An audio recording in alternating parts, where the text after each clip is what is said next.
Welcome to Rich Conversations. This is another one of our weekly guided reflection sessions where we're going to take about 40 to 55 minutes out of our day to simply just think more intentionally about our own lives. We're going to ask simple questions, and through our answers, we'll be able to be more clear in our actions as we move forward in our life, in the trajectory we want to go, of course. And we do this because this is what makes the difference in the world. By doing this and more people doing this, we build strong fundamentals. And when we're out in the world, we're just overall higher level human beings. With that being said, we're going to spend 5 minutes now of just breathing. Not thinking, but breathing. So I'm going to set a timer here for 5 minutes. This is kind of like a late night energy session. Starting now. Okay. So we just want to have like 2 feet on the floor, sit up straight, and just breathe in and out. And if thoughts come to mind, just let them pass. They're not important right now. We're just breathing.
All right.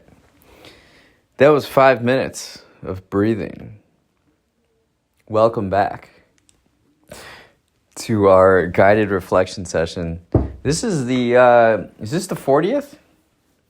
No, I think it's the 39th. Darn. Anyways, let's bring out, if you have a notebook to write in, or bring out what you're typing on, or even just thinking about. It's good to just have it on our mind. So the first question that we'll start off with, as always, is what are we grateful for?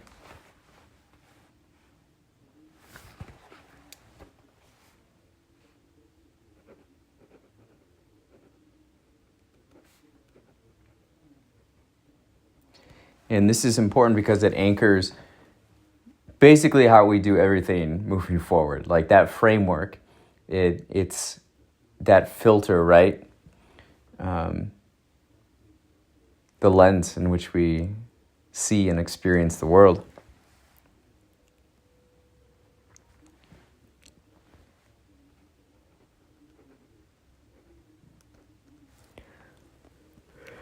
Yeah, it's late night for me. It's going to be a session of yawning. I'm not bored, I'm just tired. That's what she said.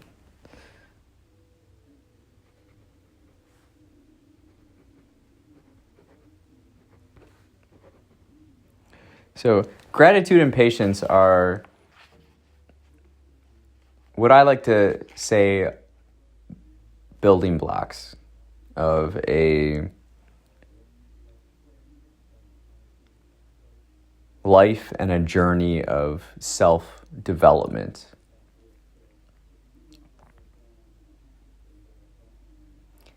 If you have those two things, or if you actively practice gratitude and patience, you're going to be ahead of a lot of individuals, and your suffering will be greatly reduced. I was about to say in comparison of other people, but we don't want to do that. We don't want to make comparisons. We don't want to make judgments. What we want to do is live our best life, right? So by taking time to answer these questions, we're actively thinking about where we want to go. What are we experiencing right now? How can we get better? What steps can we take? How can we just be here and happy? Be in the moment, experience this, right? This is pretty cool. Which leads into my second question. Who is someone that has passed away recently and you appreciate them and the life they lived, what they gave to the world? This could be someone close to you. This could be someone who kind of just passed through your life and you knew them and you had an experience with them. Or if no one comes to mind with that, or, if you're fortunate enough, there hasn't been something like that recently in your life, think of a notable person or a celebrity or something like that. I've been thinking about this all day, and I've wanted to ask it. And the reason is because a past podcast guest passed away. Eve Armstrong. She was an astrophysicist. Episode 288. And I just learned about it this morning, and it's been on my mind all day.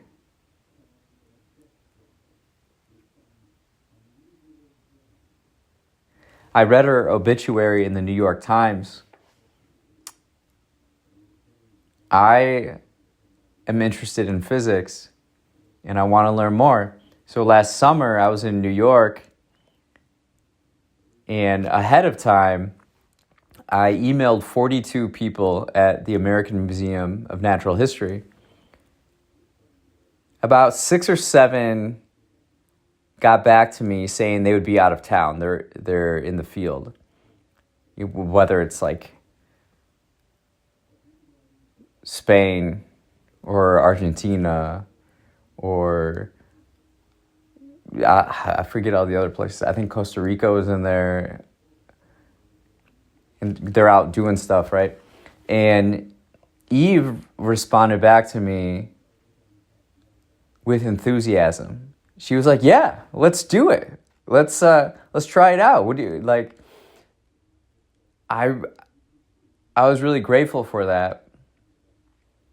And she was involved in so many other things. So she was a astrophysics researcher at the American Museum of Natural History. She was a physics professor at the New York Institute of Technology. And she had her own theater company. And she wrote a book, Murder by Theory. Just a really interesting human being. And we discussed in the episode the relationship between art and science. And I think she really encapsulates that, of how you can be really interested in science and communicate using art. Communicate about these bigger concepts through art. And then at the same time, like the creativity within art, you can solve problems and learn about the world using those different many ways of approaching something. Looking at something with imagination.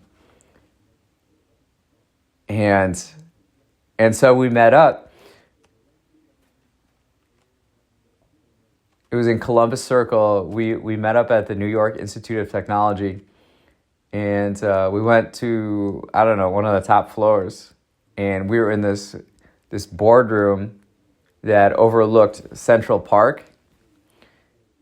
And then the Trump Tower is just like, it blocks the like panorama view. And when we recorded though,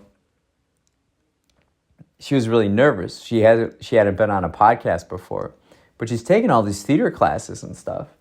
And while she was getting ready, I was setting up the cameras and trying to get the best angle. There's behind the scenes, getting multi-cam,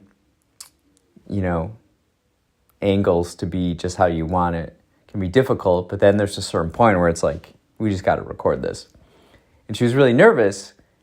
And so I took her through some breathing exercises, kind of like what we do here. But shorter, just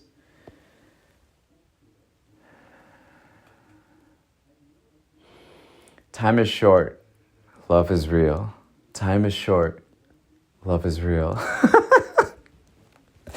And this is like the first time I really used breathing exercises to calm a guest so that she could offer her insight as natural as possible. And it was a great conversation. We really connected as human beings. I remember we talked about Sacred Hoops and Phil Jackson in the elevator ride up. And just a really dynamic human being. And I appreciate her and what she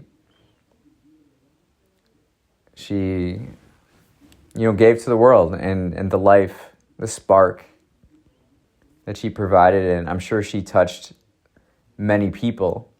If I'm thinking about her all day and just the moments we shared in that short time and just recording a podcast in person, right? She must have touched so many other lives.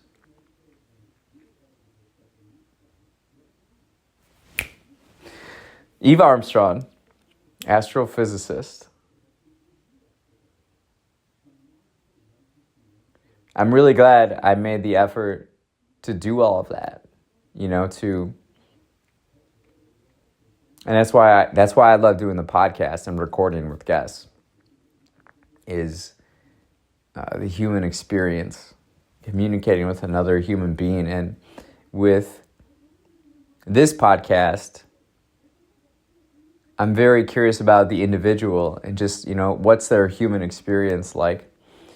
And, how can we find common ground and talk about what you know a lot about. I'm eager to learn, so I'm curious.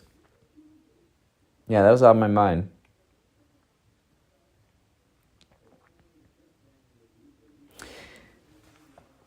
So the next question, kind of piggybacking off of that, is how can you take the steps to meet a stranger in a kind of focused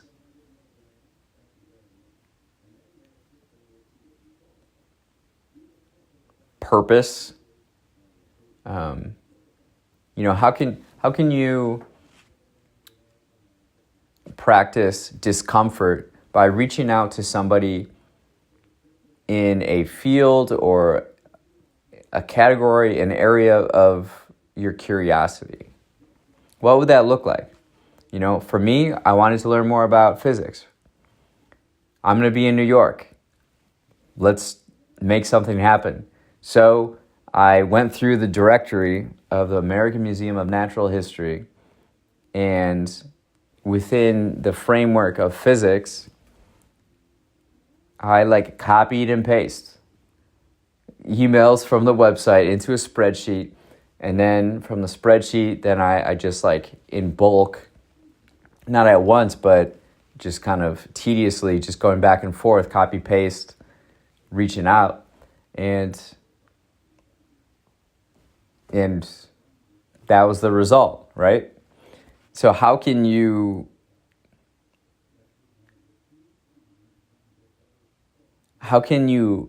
meet another human being in alignment of your curiosity? What would that look like for you?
Yeah, I would say I have quite a bit of experience of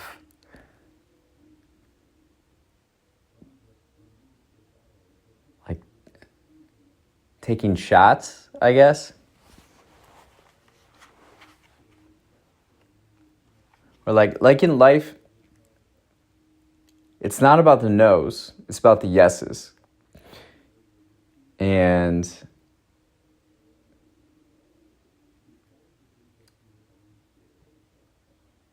it's a good to practice getting told no. Once you can depersonalize the aspect of being told no, life opens up more.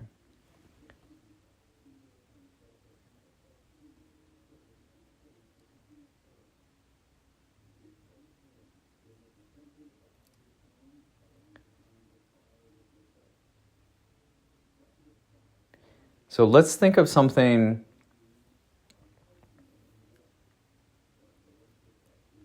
that we want a yes with.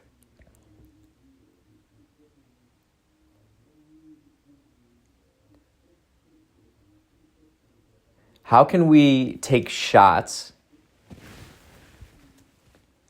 so that we like hit some and hit the yeses, you know?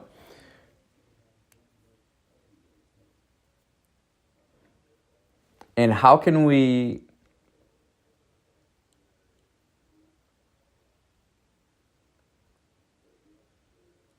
take no's less personally?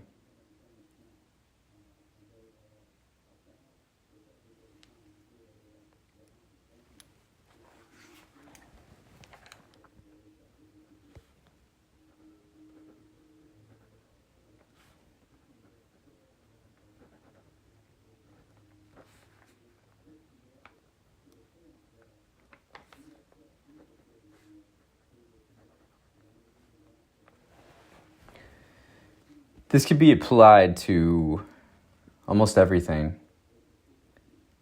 I'm sure something that comes to many people's minds is dating. You know, the more you put yourself out there, you might get rejected a lot, but you might not be a right fit for other individuals, right? The important thing is to find someone who mutually has an attraction, right? I remember I was talking with a friend about types. And he's like,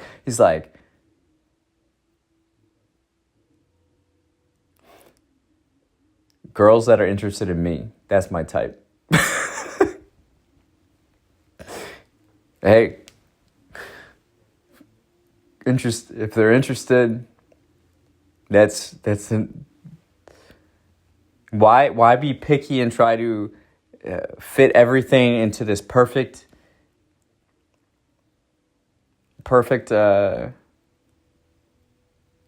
puzzle, or I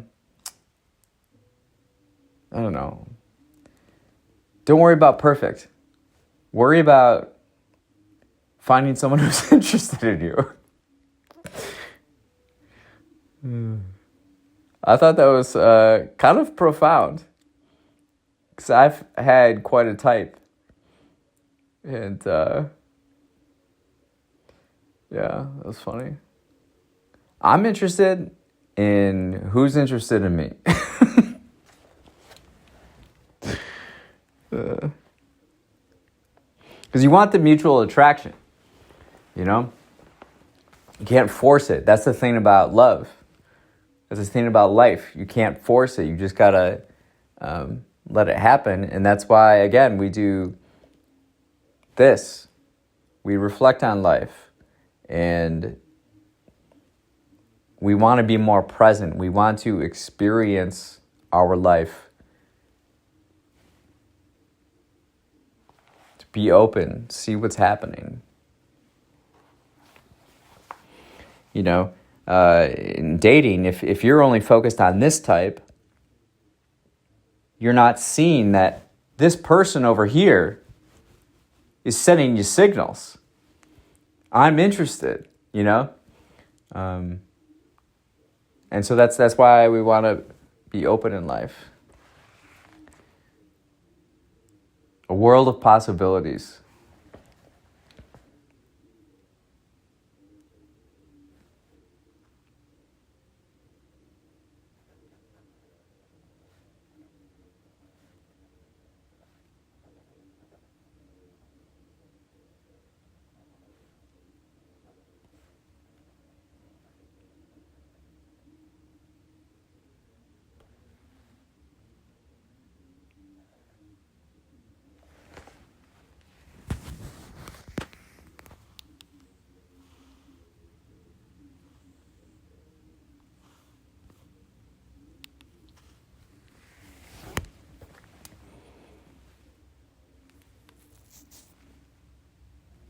I think I just marked my chin with my pen.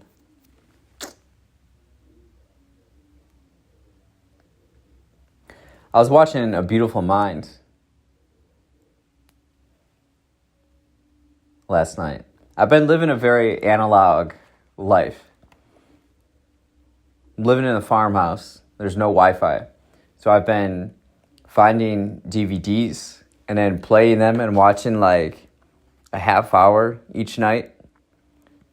And then over a few nights, then I'm finished. So A Beautiful Mind,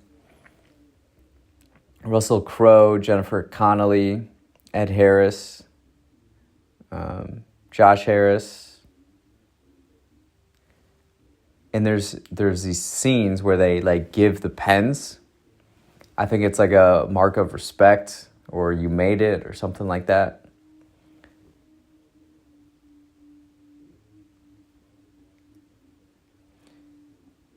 That's where my mind went when I accidentally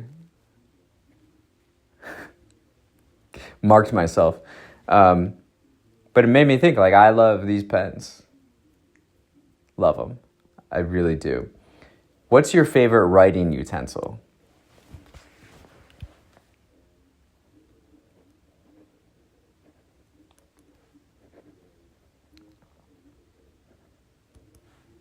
Writing device, writing utensil.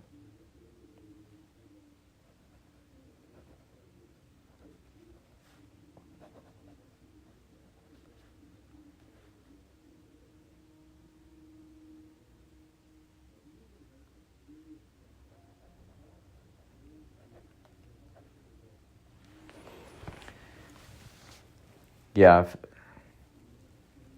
I think it helps to be particular in the things that we like. That way it cuts down on the decision making. And we just, everything is more streamlined. That's why I wear the same thing all the time.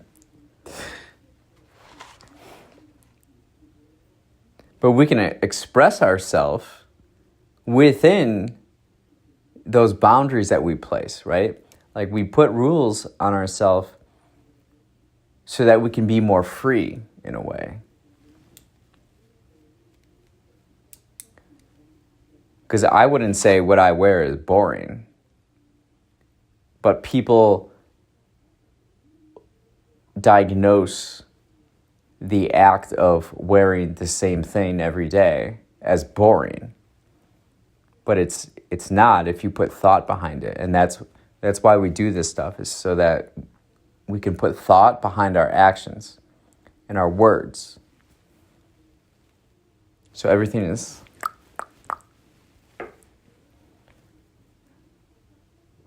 precise. Which reminds me of another film I watched recently. Hidden Tiger, Crouching Dragon? No. Crouching Tiger, Hidden Dragon. Oh, that was really good. I really enjoyed that. I've always loved films that take me somewhere else. Distant lands or different time periods.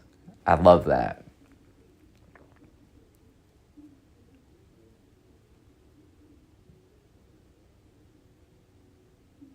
What kind of films do you prefer? What are your favorite kinds of films? If we're being particular, if we're being thoughtful right now, like what is kind of what's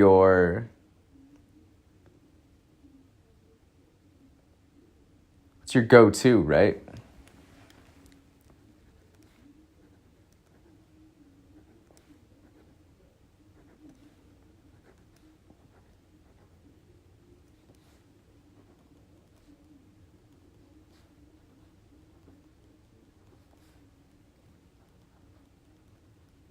I've been meaning, I think I've narrowed it down. I want to watch French films made in the 1960s. I know that, but I haven't taken the steps to do that. I think I need to go to the library, but I don't think a library in rural Wisconsin is going to have these like 1960s French films. I don't even know what they are.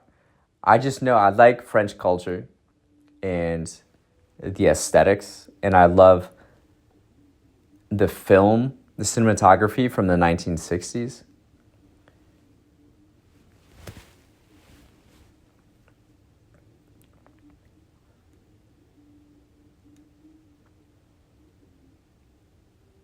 I was watching For Your Eyes Only the other night.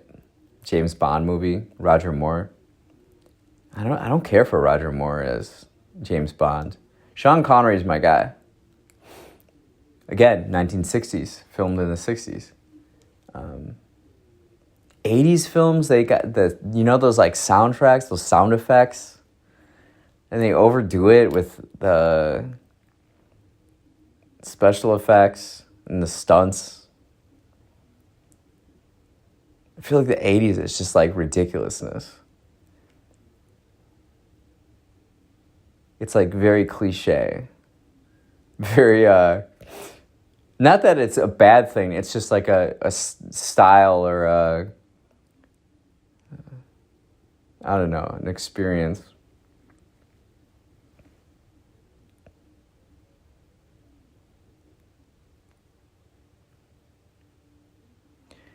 Yeah, that's been enjoyable. It's better than scrolling or, there's so much decision fatigue, whether it's, for me, like watching YouTube at night, I go through all these different ones. It takes me 30 minutes to an hour to select something to dedicate time to watch, but by that time I am like done watching or would have watched. So the film stuff is good, pick something more intentional and watch it through. I watched Mary Poppins. Remember I mentioned Mary Poppins in one of our past reflection sessions. Julie Andrews. Mary Poppins. What a gal.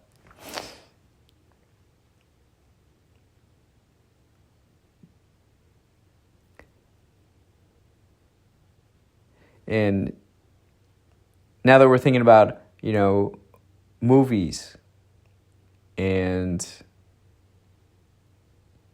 I had mentioned like taking place settings in different lands or different times. Like, what is a culture in the world that you would like to learn more about, that you're curious about?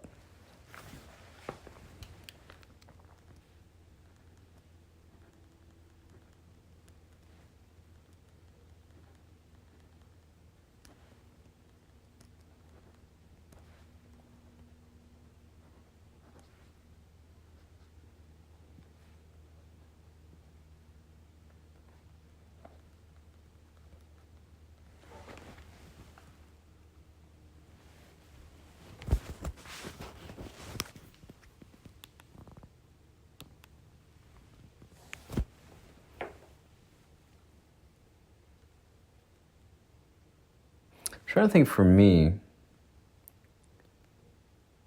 I want to go everywhere. Actually, no, I take that back. I really don't. I don't. Eastern Europe doesn't have much appeal to me.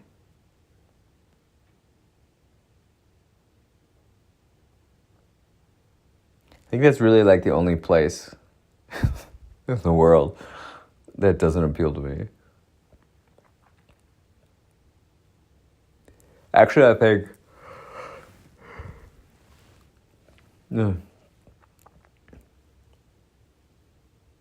well, no.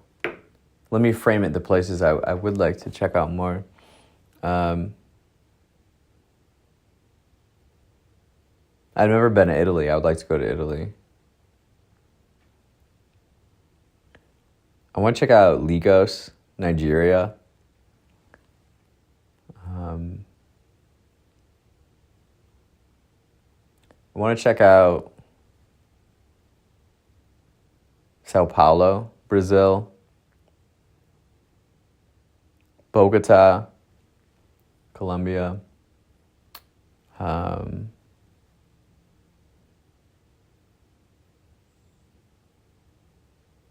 want to go back to Vietnam,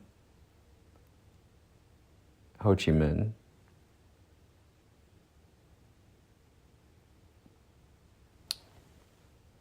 Maybe Shanghai.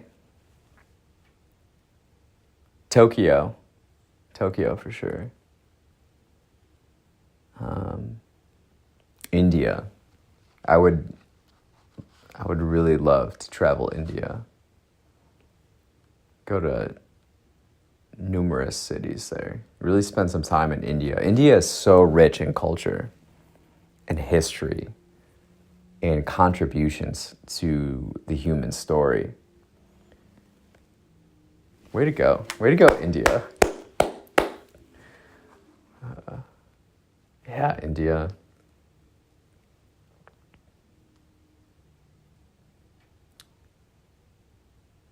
I often find it disheartening, destruction in the Middle East and areas of such rich civilization, past civilizations in Iraq, Syria, especially those. In Israel now.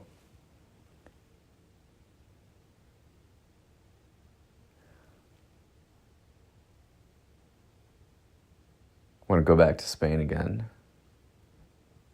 Go back to Barcelona.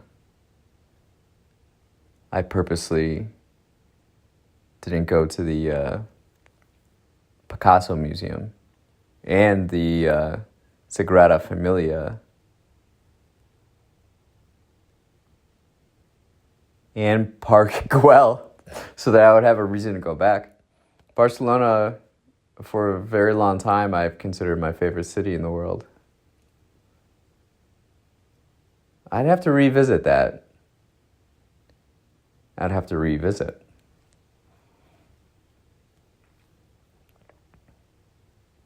Yeah, Cairo. Actually, and Alexandria. I think Nairobi would be interesting. Morocco's always on there.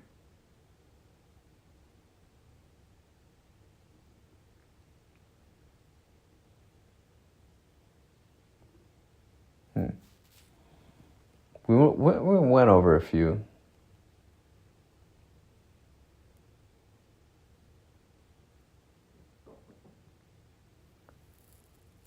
I want to go back to London. I was so busy when I was there last time. It was so much fun. Recording. I was on a tour with Hobo Johnson and Bone Lane. Recorded five sold out shows. 5 straight nights. 5 sold out shows in all different areas of London. It flew by, so quickly. Everything was happening that it's like a whirlwind. A lot of fun.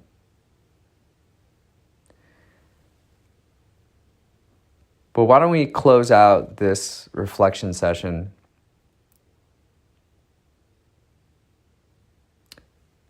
thinking and writing about what we're energized for in the next week. For me, I'm going to Chicago to meet up with some friends, work on the next steps of releasing our children's book, The Boy and the Rocket Ship, with Ken Ferguson. Really energized to share this story with others. It's kind of magical how it just came to be and how it was written. We've been working on it all summer, and we'll be meeting up. Be at the Art Institute of Chicago. Just being downtown, being around more people. I love that. Now I get really energized when I go back to Chicago. And when I was living there every day, everything was just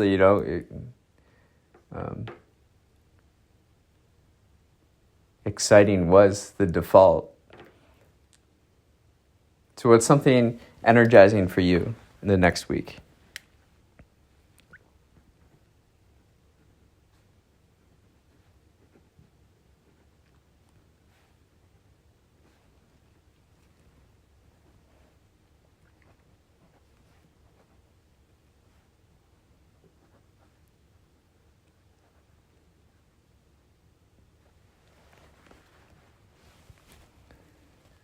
Yeah, I was thinking earlier when I asked the second question about someone who's passed away recently. For me, there was another individual. He was 31 and was in a motorcycle accident, and he died. A close family friend. And when I had my near-death experience on the farm, I jumped from a burning tractor, an oil line blew, I'm in a field, so I shifted neutral, there's flames starting to engulf the cab. I just think I gotta jump. I open the cab door, I jump, and I get burned on my arm. And I'm on the ground, and eventually we call the fire department. The fire department comes over. And this individual, this young man, was the one who helped me, and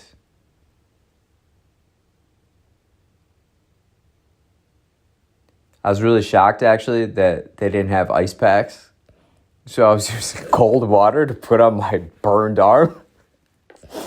But he was there, and I felt taken care of. I felt safe. I felt